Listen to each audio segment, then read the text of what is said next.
Today, I want to talk about digital fashion. In order to understand what it really means, why don't we just go and visit the good old friend Wikipedia? So, the Wikipedia says that digital fashion is the visual representation of clothing built using computer technologies and 3D software. Basically, in other words, it means that your clothes has not yet been made, but that you have a possibility to virtually see them online through an application, through a software program, how it will look on you, or how it looks at least on the model, if we don't go as far as saying that, you will have a possibility to immediately see how it will look on you. What will happen is that consumers will be able to go online or to an application and then see a clothes that they want to, buy or just to visualize. So how will this work out? Well, the day the fashion becomes digitalized, we are not there yet, but it's just knocking on our doors. It's the matter of probably 2 or 3 years, or maybe more. I'm not a statistician or something, but I'm just giving my personal prognosis on that. So the day it will become reality, what will happen is that consumers will be able to go online, or let's say on some platforms or on some applications and software programs, where they will be able to see clothes which are real, which cannot be distinguished from the real clothes. However, this will be virtual. You will have the impression that the clothes are being worn, but that's the impression. The digital fashion, it says that it will replace the real clothes until the moment when you decide to say, okay, I'm gonna click on it, I'm gonna buy this piece of clothes, let's say a hoodie. And then once you click and then you wait for your order, the thing will come as the real clothes. Obviously, you will not be wearing a digital clothing in the real, face-to-face offline situation. So I'm thinking now that we will probably also be able to wear digital clothing when we're not in the presence of others. Meaning that, let's say, for example, I am doing, I am recording this video as we speak. I'm alone here, and you are on the other side of the screen, and I'm wearing a digital clothing. You think that it's real, but it's not real. Only I know that it's not real. So basically, the idea behind is that the clothing becomes digitalized, and by that, it becomes so real that you will not be able to distinguish between the real clothing and the visual, the digital electronic clothing, if that makes sense. Then the Wikipedia mentions the digital textile printing. It says that the digital printing is a process in which prints are directly applied to fabrics with printer, reducing 95% of water usage, 75% of the energy usage, and minimizing textile waste. The main advantage of digital printing is the ability to do very small runs of each design.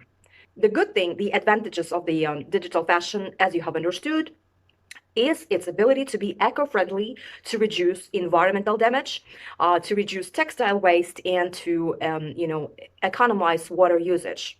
So these are good things, and I can very much applaud to this and say bravo, that's great.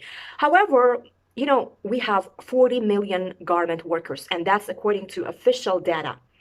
Double this amount, and you will get, okay, maybe not double, maybe just, increase it 50% more. You will get, according to my rough estimates, 60 to 80 million garment workers. That's a huge amount of, this is a huge number in terms of, people, human labor.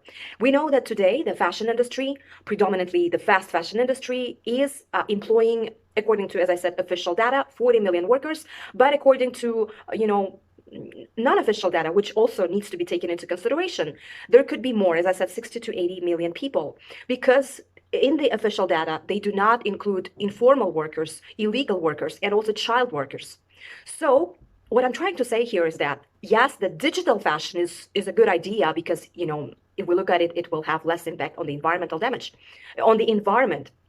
But it will be affecting negatively all these workers, all these 40 to 80 million garment workers spread around, spread across these countries of the global south. So basically, the idea behind is that it will be the machines, the printers, 3D printers, machines, robots, etc., that will be realizing this digital fashion. Our clothes will be made through printing, through much less human labor. I mean, on the level of sewing, manufacturing level. On the level of designs, of course, there will be people working on it. It will be human, human labor involved at the level of designing. However, at the level of manufacturing and sewing, it turns out that all this will be done by printing, by these machines, etc. So now the problem arises when it comes to this human labor, the workforce that is behind the fashion industry, not just the fast fashion industry, but the fashion industry. So my concern is that the digital fashion pioneers have not thought about it. They have not taken into consideration, or maybe they have, but they don't say nothing about it. At least it's not being talked about. This digital fashion may be catastrophic towards these workers. What I'm saying is that these 40 to 80 million workers, they depend on their salaries. The survival of their families depend on their work, on their salary from the fast fashion industry. Of course, the digital fashion will not become reality very soon, but it really depends. You just never know how things will play out. Of course, at the level of the high fashion, things are already working out in terms of using. The high fashion is using the digitalization of the fashion, and they're saying that brands such as Prada, Pucci, or Jill Sander are using the digital textile printing to invent their design ideas on fabric, and they incorporated the digital fashion into their shows because of the corona situation. They're saying that it started from there, and now it's going to become the future of fashion. And also, the Wikipedia mentions that Topshop has already made use of the digitalization of its fashion in its Moscow shop. In short, we are moving towards digitalization of fashion. Of course, it's not going to happen tomorrow, but we are moving towards it. And my hope is that when it comes to this digitalization of fashion, that there will be a balance between the environmental concerns, the efforts to protect the environment, and the tendency to ignore the human labor, because already the human labor, when the fast fashion industry's garment workers, they earn $26 per month in Ethiopia and $95 in Bangladesh. Really, you don't really have to continue this talk. You know how upsetting the situation is. Already there is an ignorance at the current level of brands and consumers when it comes to these garment workers' salaries and rights. I'm not talking about their hours of work, etc. That's a long conversation. I'm just mentioning their salaries. Okay, so just not to mix and mingle things. I'm not talking about human rights, labor rights, stuff like that. Just the salary, which is also the right of the worker, but just the salary.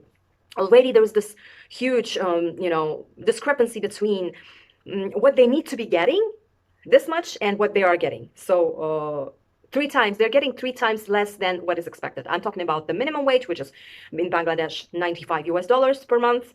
And the living wage, which is 3 times, like $250, $300 per month. So really, the question of the day is the transition. How will this transition take place?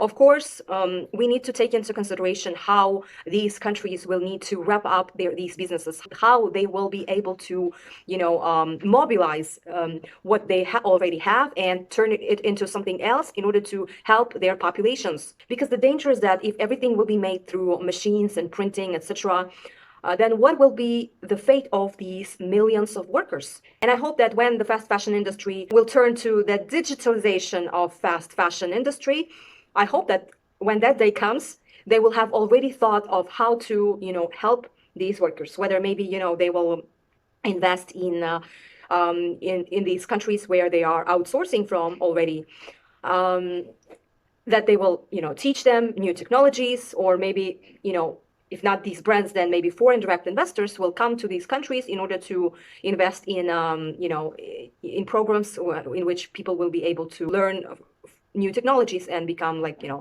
designers, IT specialists, and stuff like that. Of course, the era of the digital fashion has just begun. It's only the beginning. It's very early to say if things will play out this way or that way. But yeah, it's an interesting phenomenon, and I'm looking forward to seeing how things will play out. And I hope that it will be only positive, great evolution. that will improve not just the environment and the impact of the fashion industry on the environment, but also impact positively the lives of garment workers, which are today, as you know, they are in precarious conditions. Thank you for watching my output, my opinion on the digitalization of fashion. For videos like this, stay tuned. I will be uploading videos by 10 a.m. every Sunday CET. It's Central European time. Follow me on TikTok as well, because there I'll upload daily, but on YouTube only once a week. Of course, if you want to have to watch extensive, like a lecture type, educational type information, then definitely YouTube, my channel, is the place to be at. But on TikTok, I do also 50% educational and 50% like, fashion and styling type of thing to, make the channel on TikTok more entertaining and to balance the education part with fashion part. So yeah, I mean, welcome, and I'll see you next Sunday. Bye.